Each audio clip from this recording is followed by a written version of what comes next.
Hello again everyone, this is Rez, your host of the 3i video series, giving you in-depth insight and information on everything you need to dominate the battlefield.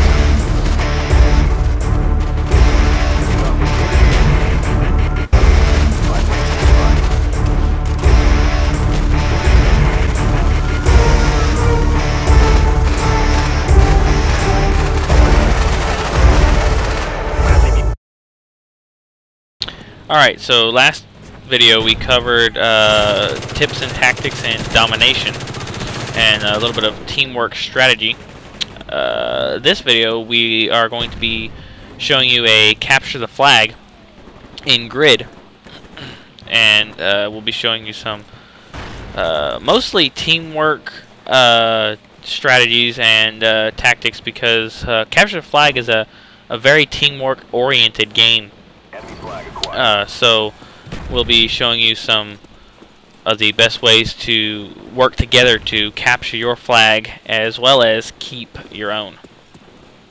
Here, that was a very classic. I was escorting Deuce's Wild with the flag, but I actually failed to do my job there, so we didn't make it. But today I'm playing with Queen of Hearts again, who you saw in the last video in Domination, as well as Deuce's Wild, who you see right here, who is a designated flag capturer.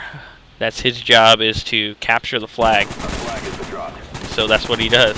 Right here, though, the flag was already taken, so he did what he needed to do and covered for it. My job, on the other hand, is to escort and cover for the flag carrier. I also will help on defense if it's necessary. So that's what I'm doing right here, is helping get the flag.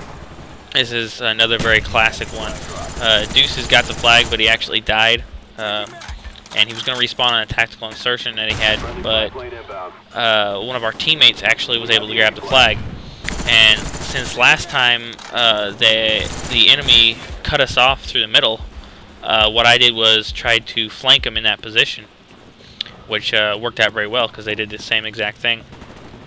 And I was able to make it to where the flag carrier could get in. Now, in capture the flag, unless you are the flag carrier, it is your job to make sure he does not die. So you always give your life first for the flag carrier, so that you can get that flag in, because that's the whole objective, is to capture more flags than the enemy team.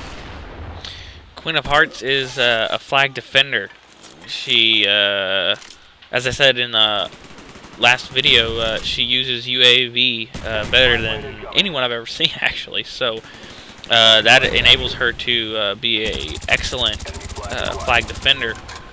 As you'll see in this clip, she gets her UAV, and that's all she does, is watches that UAV and ambushes the enemy as they're coming in to get the flag. Now, if she dies and the enemy takes the flag, then she changes her role and tracks that down. That's her whole thing in capture the flag, is making sure the enemy team does not capture the flag. In this video, you'll see me go back in the video to show you what each person is doing when we successfully capture a flag. So if you see time discrepancies or whatever, that is why. Something I want to point out here is the enemy took the flag, and I was able to tell that they did not go to the right. So it stands to simple reason that they went to the left. So that's a very good tactic in capture flag, is just watch the direction, one direction, and if they don't go that way in a very short amount of time, that means they went the other way, so you can cut them off. One thing on capture the flag, stuns are the best tactical grenade you can have, because not only do they can you throw them in front of you and make it to where claymores won't go off when you go over them, it's also an excellent way to slow down the flag carrier. that has your flag. If you can't get to them in time, you throw a couple of stuns in front of them, and that'll allow you to catch up and kill them. So Scavenger Pro is actually very, very good in capture the flag. That's what I use a lot, because that allows you to replenish tactical grenades as well as regular grenades. So on the opposite of that, a very good perk for a flag runner is Tactical Mask Pro. That will save you a lot to be able to get out of the enemy base, even if you're stunned. Here is an excellent example of coordination and communication. The enemy was all over our base, and Queen was escorting Deuces in with a flag. I had saved a B-52 for the occasion, was able to do it on our base and clear out almost all of the enemy team, which Queen cleared out the very last one, and we were able to cap that flag. So communication is very key, as well as saving your kill streaks. Just right when you get your kill streak, you don't have to use it. Wait until you need it, and then use it, and that can win the game for you. This is a very good example for flag runners here, which I said Deuces Wild is very good. Again, we were able to coordinate our kill streak with taking the flag there. Napalms are very good because that cuts the enemy off from being able to cross a certain part of the map. So Deuces was able to make it all the way from their flag almost into our base, being covered by only a napalm strike. I'm going to go back in the video here after he captures it and shows you what I was doing while he was capturing that to give you a better idea. This is right after I did the napalm. Obviously, I couldn't go through my own napalm, so I came over here to cut off any enemy that could shoot at him through the flames. And I was going to go around this direction by the gas tanks there to cut off the enemy, but I actually died. So I did the next best thing, which was go through the building here to cover our flag. We were able to coordinate and come into the base at the same time, and he was able to capture that flag. Very good example of teamwork and communication again. I can't stress that enough in capture the flag. You can't communicate too much so long as it's in-game information.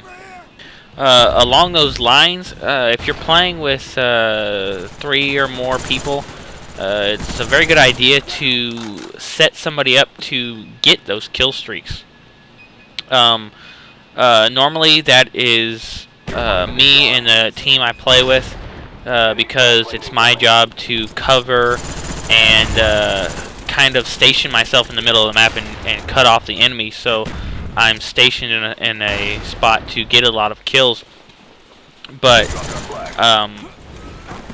the aces and eights who we play with most of the time, who's the strategy coordinator for our team, most of the stuff I'm telling you here was first put together by him. He also is a kind of ace in the hole type of player. He just does whatever needs to be done at the time. He kind of fills the gap of what we need. If we need an extra flag runner, we're having a lot of trouble getting a flag, then that's what he'll do.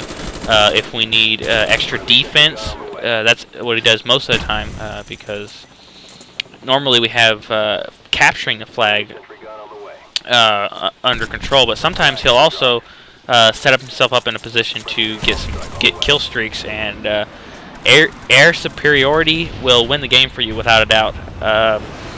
Having air support such as napalms, airstrikes, helicopters, anything like that will keep the team distracted, keep them down, and allow you to move more freely and capture more flag. Sentry guns are very good in capture the flag. I said something about them last week in Domination, but they are possibly even better in capture the flag, because you can set that up in your base, and by the time the enemy realizes it, they're already dead.